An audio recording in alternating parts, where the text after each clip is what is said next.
and welcome to another episode of Earth911's Sustainability in Your Ear, the podcast conversation with a changemaker working to accelerate the transition to a sustainable, carbon-neutral society.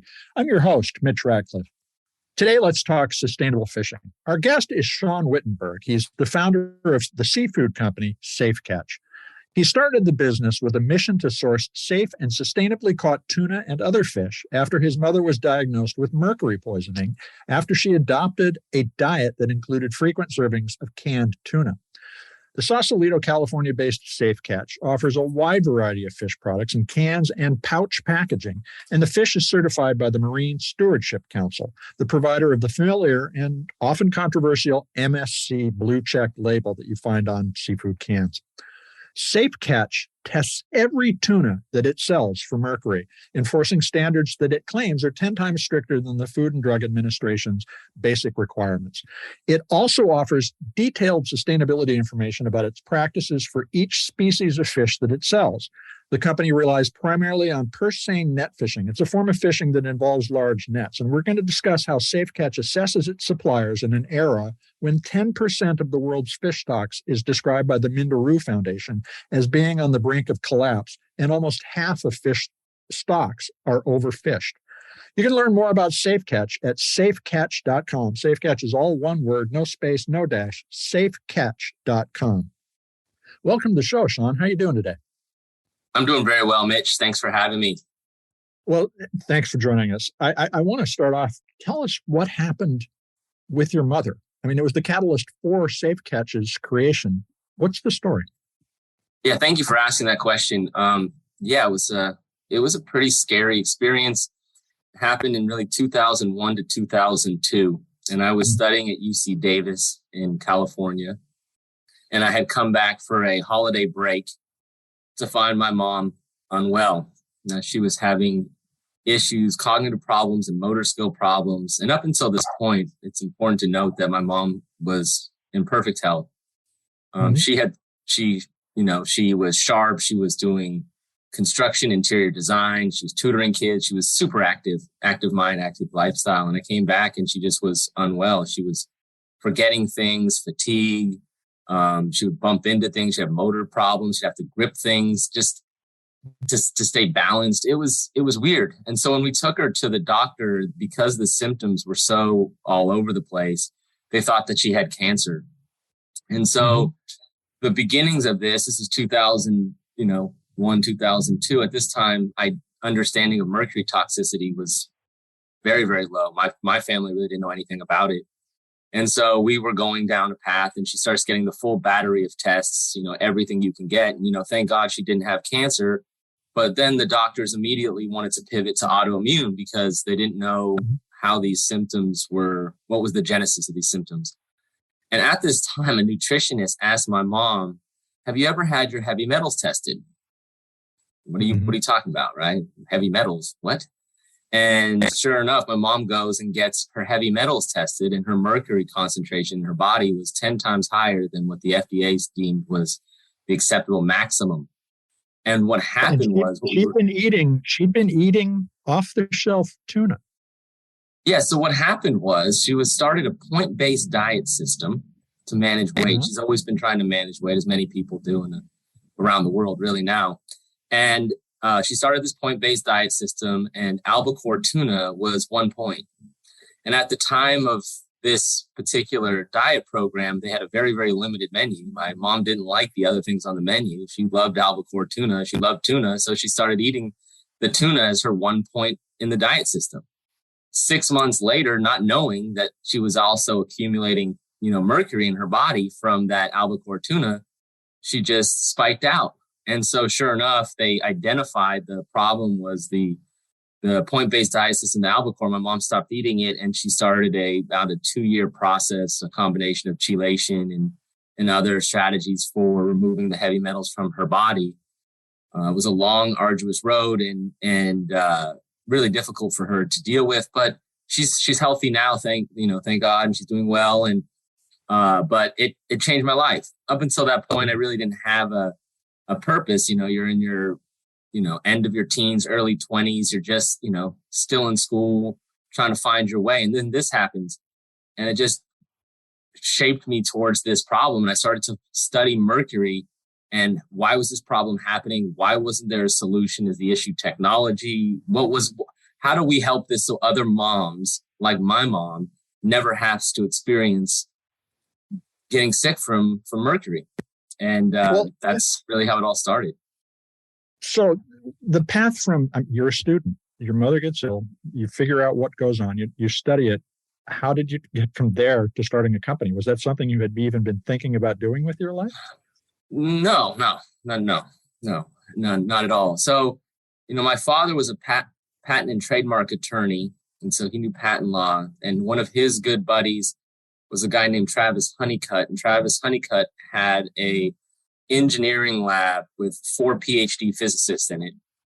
So we started to the three of us. I was at school in the sciences, studying physics, management, economics. I was in that space. My dad was a chemical engineer, then a patent attorney. His friend was also a PhD in chemistry, and then he had a four PhD physicists in his laboratory. And we began kind of looking at the problem to try to see what was out there. And our first look, we started off, funny enough, thinking we were going to do a home testing kit where people could test the fish at home. It just shows you how early you are in the thought process. And then you realize, well, that's not going to work, because what happens? A family buys a piece of fish, they take it home, they test it, it's high in mercury. Now what? They bring it back to the grocery store, do they throw it away? And what do you do? So obviously we had to go up the supply chain. And then we looked at going up the supply chain, we realized we needed an institutional tool that could test a lot and do so at a low cost. And when we looked inside the technology space, there was some great techs, right? There was ICP-MS, plasma mass spectroscopy. There was CVAA, cold vapor atomic absorption. These technologies are fantastic. It's what you'd find in a standard laboratory right now if you were to go get something tested for mercury concentration. But the issues with them is that they're very expensive. They require a lot of sample prep. They require an operator that is sophisticated, that is highly educated to run this technology. And they're expensive. A test can be anywhere from $50 to $100 each. And so the combination of personnel, people, laboratory, infrastructure, cost, for all these reasons, we've decided we needed to develop a new technology that could rapidly test fish for heavy metals. And so that's what we set out to do. And we spent several years pioneering a technology that could take a tissue sample about the size of a grain of rice, and you can put it into our machine. And in about 30 to 45 seconds, I can tell you the exact mercury concentration to the part per billion, 1,000 times more sensitive than the FDA standard. And I can do so accurately and for pennies on the dollar. And so we made this breakthrough machine, but funny enough, that was just the first step along the path. Right. Well, yeah. I mean, so you solved a big problem. You did this out of pocket, it sounds like. It's not something you got funded and said, we're going to solve this problem. We passed the tin cup around between friends and family. My family put up a lot of capital we didn't have. I mean, we all just went all in on this. My mom was kind of this matriarch, leader figure amongst our family, and to see her unwell really had us all going all in. And I found myself just dedicating every waking moment to this problem. So where do you test the fish? So is it at the port? So it was a long process to that point. We started off early after we developed this technology. We brought it to the government. I sat down in Bethesda, Maryland with Dr. Atchison at the time, who ran food safety for the U.S. government under George W. Bush. And we laid this out for him. And we realized in that meeting after we were there that the FDA and this particular area was grossly underfunded to realize its mandate.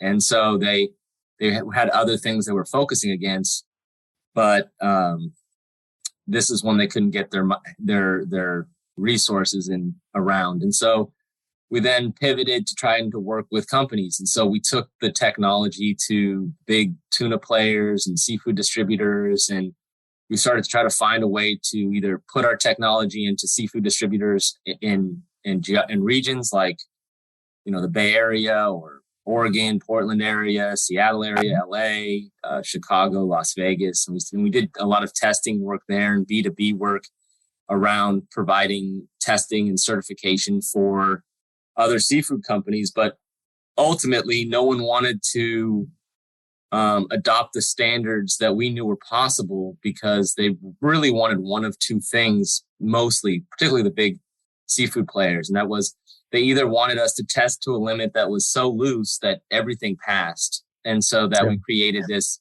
feel good around a problem. And so either that or they wanted us to go away flat out. And so in both of those scenarios, my mom stays sick. And so my mom has remained my North Star through all of this. And so as we think about the choices we make, we think about, would this protect my mom? Because if this protects my mom, then this protects all moms. And that's the mentality that drives our company. And so after about a decade of working with seafood distributors and installing our technology around the world and trying to collaborate, in 2013, we decided to pivot.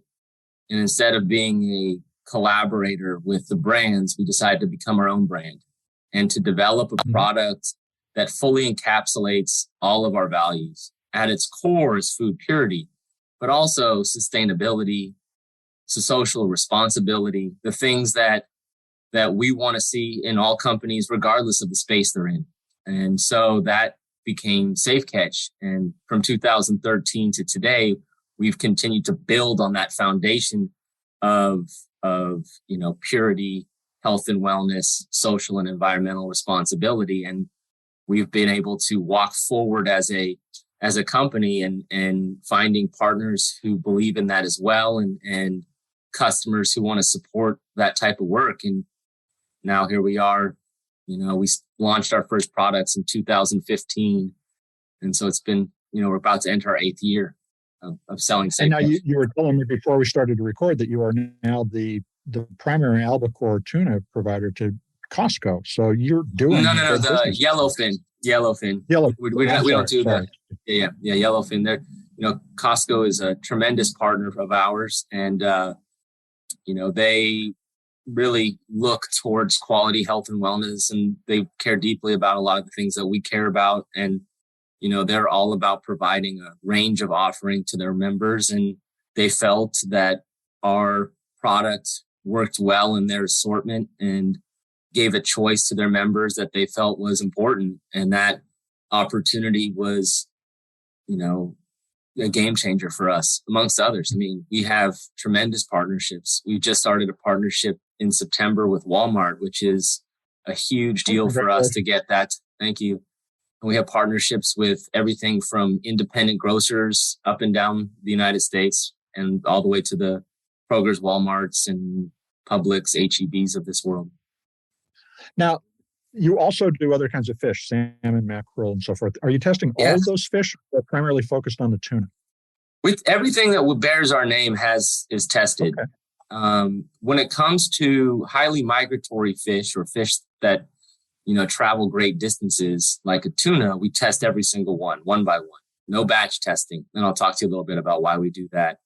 When it comes to fish that are school driven but live in a certain geography and don't have that same travel path and really live and grow and die in their same regional area, we can provide statistical sampling algorithms where we can test 125 to 300 sardines from a catch. And that will give us a good sense of what the mercury concentration is in that sardine catch. But when it comes to tuna, because they're highly migratory and because the pollution in our environment is asymmetrical and they're swimming through different areas, we can talk about how this goes down. You can see huge variation within the actual school of tuna, so that two fish that are the same size, the same school, can vary in mercury concentration by over 10 times. So what you have here is you have two fish swimming side by side. One would be great for my mom. The other would not be a good choice for my mom. Not an illegal fish, not a bad fish, not something that should be thrown away, but just not pure enough for you, for us and vulnerable consumers. And so that's why we realized we had to test at the source. So when we became Safe Catch, as opposed to doing the B2B work we did the first 10 years, when we pivoted to being our own brand, we brought our technology to the source where fish is landed and set up systems where we can test the fish and verify sustainability and ensure the raw material meets all of our standards at the source. So we know before we buy the fish. And so we don't have to throw fish away or find someone else. We test it. Just like a sushi restaurant only buys the fish that meets their spec, we only buy the fish that meet our spec. And we just add mercury. How many or what percentage of fish pass your standard? You know, it's all over the place. But if I was to drill it down to an average, I would say on average about 25% of the fish we test don't meet our standard. Okay. And about 25%, yeah. Now, one of the things, and you sort of gestured at it a moment ago, is different fisheries have different characteristics. And you're talking to me from Thailand at the moment where you're living now. Yeah. You avoid buying fish from certain markets because of the practices in those regions? Well, we find fishing partners that meet our sustainability and social standards. We've recently partnered with the MSC, Marine Stewardship Council. Right. So we only buy fish that are certified by MSC as sustainable. That mark then is put onto our package and they help us communicate those standards. So that's our big sustainability partner there.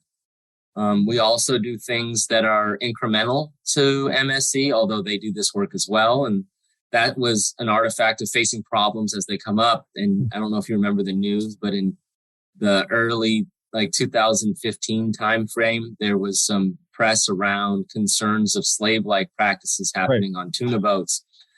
And so for us, we don't buy transshipment tuna, and we only buy fish from vessels that have count-on, count-off programs, which means before a boat goes out, every fisherman on that boat is registered and counted by an independent auditor to count them on that boat.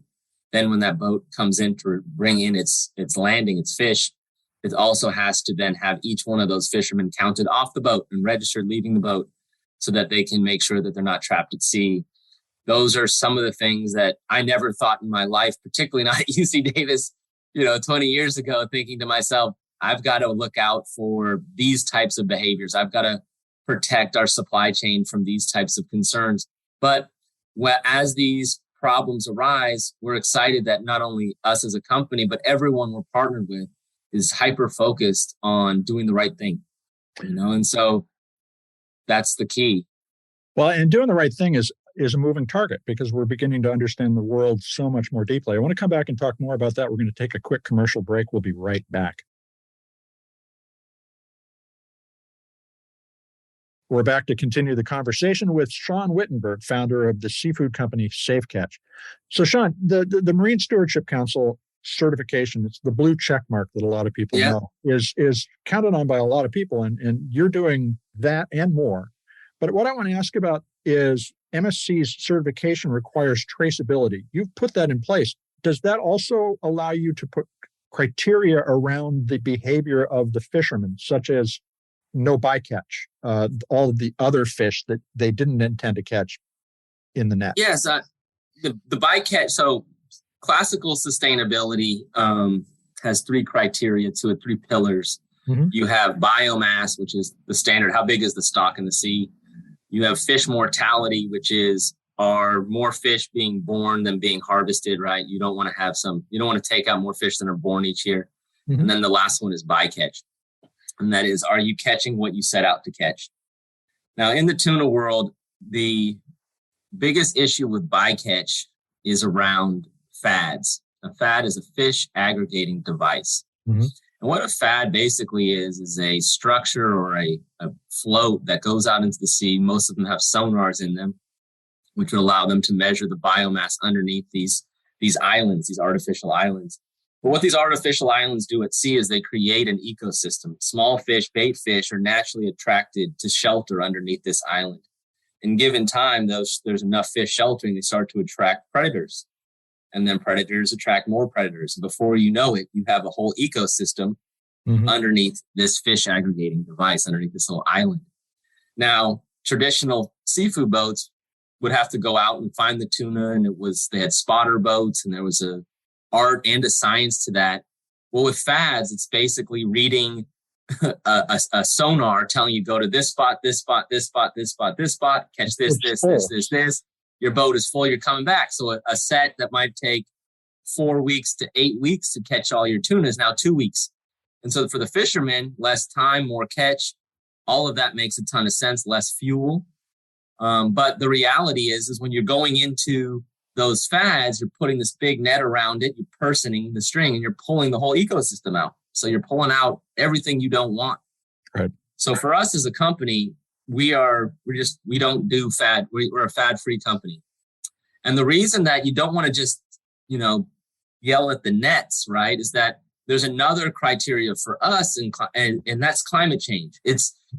You have to be mindful of carbon, right? And wild tuna in particular is one of the best foods you can eat to fight climate change. And I'll tell you about that. So when you avoid the fads and you're catching fad-free or pole in line, bycatch is well under 1%. Some people say 0.3%. Some people say 0.1%. Whatever it is, it's well under 1%, well under 0.5%. And those are the acceptable levels of bycatch because that's the natural flow. And so when you had what's called a free school or fad-free tuna boat using a net, they're able to catch the most tuna possible for the fuel they're using without the bycatch and still meet the biomass and fish mortality criteria. So this is the most efficient way to catch skipjack, which is the light tuna you mostly see, or yellowfin tuna. This is the most efficient way to do that for the least amount of carbon. And when you catch this way, like in our yellowfin can, because we were talking about that.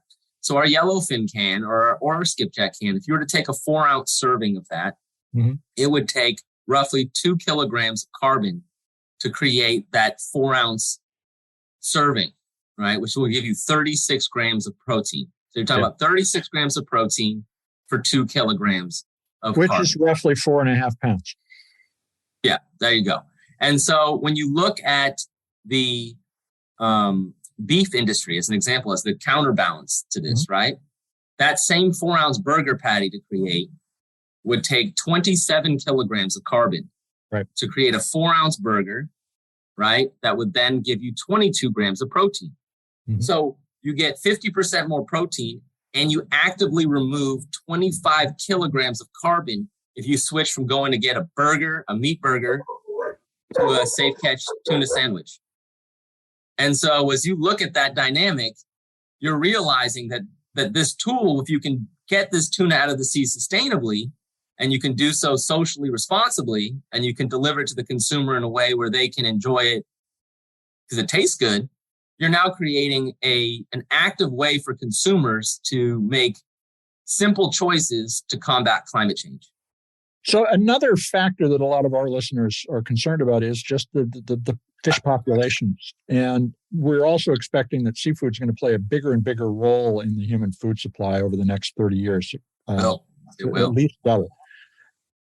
Where are we in terms of being really good stewards of those resources? And do you see potentially a role for farmed fish in addition to natural line-caught fish or purse seine fish? Mitch, this is a great question, and you're right on the money. Yes, there are certain fisheries that are doing a spectacular job. If you want to talk from my point of view, the gold standard is Alaska. They've been doing it for decades and decades and decades, and they're really set up sustainability before the terminology was really, known within the consumer world. That's just what they were doing since the beginning, managing quotas, registering vessels, managing bycatch, auditing, creating traceability programs. And many others around the world have adopted similar practices to Alaska. And MSC has tried to create that to be normalized around the world.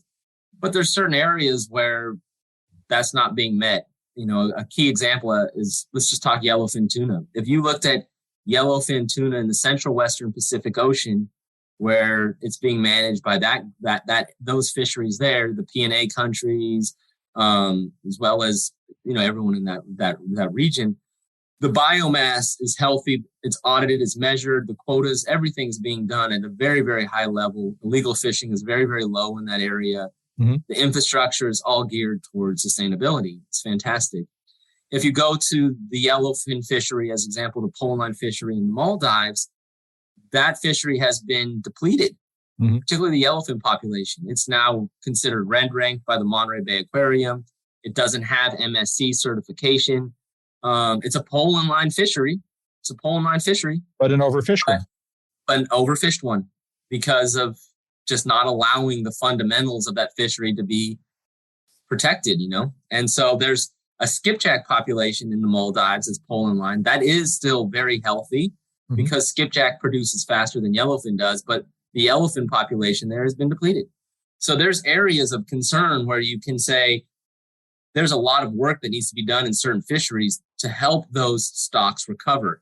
But the thing that we need to know is that the tuna fisheries are resilient. If given the opportunity to rest and heal, they can really grow. You can see it happening right now outside of Hawaii. They've created a bunch of protected waters there that are no fishing zones. And by creating some protected areas, it's given a sanctuary for these tuna to reproduce and get healthier in their stocks. And so we need to not only recognize the problem, we need to then provide the solution and tools for those fisheries to recover. Now, another major issue is the evolution of microplastics pollution and understanding what it's done to the planet. And it's being found in a lot of fish. It's found in us too. But yes. We were talking before the break about how do we continue to evolve as we learn more about the world that we live in. Does Safe Catch have a team that is working to improve its practices all the time? Yes. I mean, thank you for that question, Mitch. The reality is it's every day is an opportunity to get better than yesterday. And mm-hmm. for us as a company, we're trying to understand our environment, where our fish is coming from, the impacts in their environment that could find their way to the plates of our customers and our consumers and moms and kids around the world. And certainly we're beginning to understand more and more about the impacts of microplastics and what's happening in our oceans. And there's two dynamics at play that are feeding into this problem. One is the reckless consumer behavior and one is the industrial side of the game, the industrial pollution that comes in. So reckless consumerism is just not paying attention to the source? No, reckless consumer behavior is people's use and discharge of waste in a way that gets into our environment. If you look at these big reefer vessels, not tuna vessels, but you look at like cruise ships or large vessels like that, they treat the ocean like their trash can. So you leave, these cruise ships don't come into port and unload tons of trash. They just drop tons of trash out of their boat in the open ocean and just discharges out the back of the ocean. So things around protecting our ocean are as simple as, making sure that your single-use plastics are getting into recycling bins and not getting into just landfill and into our oceans. And so for us as a company, what we did is we've partnered up with a group called Repurpose. Repurpose is a company that's made Safe Catch plastic neutral. And so what we do with Repurpose is they remove ocean plastics equal to all of the plastics we use in our company every year. And so right now we've pulled out 61,000 pounds of low value plastic waste from our environment to offset the plastics that we've used in our company. And we've put 120 waste workers and their family to work in low income areas like parts of India and Colombia. And so these types of programs are how we're actively working to make sure that we're good stewards of the planet. Do we need, though, to evolve standards, including for cruise ships? I mean, what you just described is pretty shocking. So that, like the aspirations of MSC to be able to certify that this was responsibly caught and the people who were doing the work are fairly treated, we're treating the ocean better. Is there? Yes. Do you see that discussion starting to happen? Yeah, you see that discussion starting to happen. I mean, there's a new level of awareness within the seafood community, fishermen, suppliers, distributors, understanding that we have to treasure and protect this resource. And so, people within the fishing communities are doing everything in their power to eliminate their waste drivers. But, despite what some people believe, the real drivers of waste are coming from industrial pollution. I wanted to mention to you, why is this problem becoming more acute of mercury in fish, right? Well, since World War II to today, about 75 years, the mercury levels in our ocean have gone up 3 times, over 300% increase. And what's driving that? Well, what's driving that is coal-fired power plants, okay? Mm-hmm.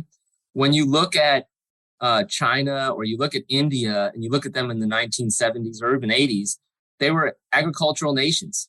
Yeah. And in a span of about 40 years, they went from agricultural nations to industrial powerhouses, and they did so on the back of coal.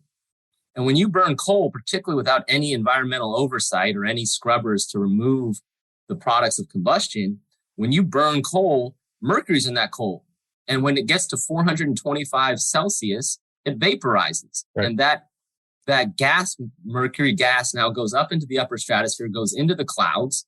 When the clouds fall, when the rain falls, so does the mercury from the clouds. Mm-hmm. And then that gets into our oceans.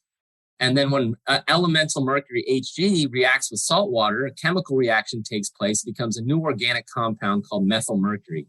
Methyl mercury is the real dangerous stuff that you see in seafood, mm-hmm. because that methyl mercury sticks to plant life. And then smaller fish eat the plant life. Yeah. And then bigger fish eat the smaller fish. And through a process known in the scientific community as biomagnification, the mercury concentration goes up as you go up the seafood supply chain. So, halibut will be more than sardines and sharks will be more than halibut. In this case of us, we're in the tuna environment, which is up on the upper side of the food chain for the seafood hierarchy. And so that's what's really happening, Sarah. So as you see what America has done, right? And this will talk to you a little bit about, we put tons of scrubbers, tons of investments into eliminating mercury pollution. There's, all types of regulation. It became very strong, particularly during the Obama administration. And we've seen our mercury pollution levels from the America drop. But the rest of the world, particularly these emerging industrial nations, as we mentioned, they're not creating those policies. And so when you see that and you layer that on top of a decrease in biodiversity in our oceans, which means you have less organisms to shoulder this mercury load, you're starting to create even greater concentrations in the seafood supply chain. And then when you have climate change and global warming, these fish are moving faster and burning more energy, which makes them eat more fish, which are accumulating more mercury. So you have these other drivers happening while the levels are going up, which is accelerating the concentration effort of mercury in fish. So we're, as a company, deeply, deeply focused on finding alternative energies, not just for climate change, but for protecting our ecosystems. Because what we know, and I'm sure, Mitch, you and your listeners are aligned with us here, is that our environment, our inputs, our food, our water, our air, and our health and the health of our families are all connected. Mm-hmm. So when you're making a motion to eliminate or protect coal-fired power plants or plastics pollutions or any one of these things that we've been talking about, when you put those controls in place, you can start to not only help the environment, the plant, the animals, and all the life in our oceans, you're going to help the welfare and the health and wellness of our communities, our families, and ourselves. Well, this all makes the discussions going on at COP27, which is happening as we're speaking, all the more relevant. Mm-hmm. If we make investments to lower the emissions, then we can save the oceans from mercury poisoning. And those kinds of connections are things I don't think we really make often enough. There's one last thing I wanted to ask about, and that is your recycling program. Your cans are recyclable in curbside. But you make plastic pouch seafood, and you have a recycling program. Tell us about the recycling program and the incentives you put in place, because they're pretty generous, both for the consumer. Yeah, I mean, we when you move the great benefit of the 4-layer pouch or the plastic pouch, the advantage of it is very light. And as we were looking at ways to to lighten our carbon load, we have an aspiration in our company of being carbon neutral as well. As we look to try to lower that, the plastic pouch made a ton of sense because it's lighter than a steel can, although a steel can is much easier to recycle. But there's groups out there that can do this for you. TerraCycle, if you're not familiar with them, your listeners are an incredible organization that are focused on recycling everything that can be, from batteries to plastic pouches to all the things that people otherwise say are impossible to recycle. And they can recycle these pouches of ours. And so we created a program where if you would to send in 10 pouches, we'll give you 10% off your order, and you can, your next order, a 10% coupon for every time you send us 10 pouches off your next order. Our goal was to create a subscription program where we send you products in the mail because it's light in a plastic pouch. You send us back in a box your pouches. We send you a coupon. We'll send those into repurpose for you. And when you took that program and you layered it against our repurpose program, which made us plastic neutral, now we could be in the black, so to speak, where we're actively being neutral, and then recycling from a position of neutrality is now being active participants in removing ocean plastic. Well, and you're also giving $1 for every 10 pouches to the Ocean Foundation.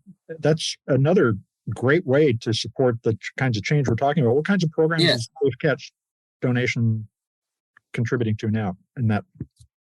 I mean, we're trying to find anyone and everyone in a kind of like a micro perspective. We want to look at people who might not get the type of big awareness. MSC, as an example, is a global program. It's huge. Everyone knows it. They're doing a great job. But there are smaller groups regionally doing beach cleanups, doing community-based plastic pickups, recycling. And so we find ways to support those communities, and then to also use our actual product to support those communities by donating products to those that are less fortunate, people who are having a hard time eating healthy foods, low income, no income communities, homeless communities, and being able to give product back as well. So we can help those in need while also helping clean up communities on a local basis. So, Sean, I want to thank you for taking time to talk with us. How can our listeners follow along with what you're doing and check out Safe Catch? Well, I mean, please follow all our social handles. You can go, we're at Safe Catch, Instagram, Facebook. We have all the platforms. You can go to safecatch.com and you can register to get our newsletter and become a part of our community. And, we can also love to receive through that community and through outreach in our social channels, different programs that your listeners might think would be valuable things for us to do. As I said, we are far from perfect. We are an imperfect organization trying to do the right thing. And we count on, our community of supporters to help us learn to be better. So please, don't just hear us like we're speaking from a position of know-alls. We're far from it. We're just doing our best and trying to do better tomorrow. So we welcome you, Mitch, or any of your listeners to help participate in our education and help us find ways to allocate our resources in a way that can help the world. Well, Sean, thanks very much for spending time with us. Thank you, Mitch. This is a real honor. Thank you so much for your time, and thanks for allowing Safe Catch to be on your podcast. We appreciate it. We've been talking with Sean Wittenberg. He's the founder of Safe Catch, a Sausalito, California distributor of responsibly caught seafood. And you can learn more about Safe Catch at safecatch.com. Safe Catch is all one word, no space, no dash. Safecatch.com. Sean talked about the deep and often overlooked connections between different human systems that contribute to the destruction of nature in unexpected ways. As we speak, delegates from around the world are meeting at the UN's Conference of Parties, or COP27 in Egypt. And part of the conversation there is how wealthy nations can support environmental improvements in emerging economies. If we can halt the increases in mercury contaminations in our seas by funding scrubbers for coal-burning power plants that allow India and parts of Africa to advance their economies, those investments can pay off in improvements around the world. Too often we talk about carbon in isolation or biodiversity in isolation without recognizing how we can make systemic changes with global impacts by investing in point solutions that appear isolated but are in fact changing the planet's biosphere. We did damage systematically for 2 centuries. Now we can start making repairs systematically by understanding those connections better. And I urge you to take a moment to visit SafeCatch and make suggestions about how they can improve their products and their packaging. Let's take Sean up on his offer to co-create a sustainable seafood supply. We all need to get involved with the companies that we give our business to get them to make the changes we all need as a species and as participants in the life of this planet. I hope you take a few minutes to share our show with your friends, family, neighbors, your coworkers. Folks, you're the amplifiers that spread the ideas we collect here on sustainability in your ear, and we'd appreciate it if you'd let people know that they can find our show on Apple Podcasts, Spotify, Audible, iHeartRadio, and other fine purveyors of podcast goodness. I will deeply appreciate your support. Thank you. I'm Mitch Ratcliffe. We'll be back with another innovator interview soon. In the meantime, folks, take care of yourself, take care of one another, and let's all take care of this beautiful planet of ours. Have a green day.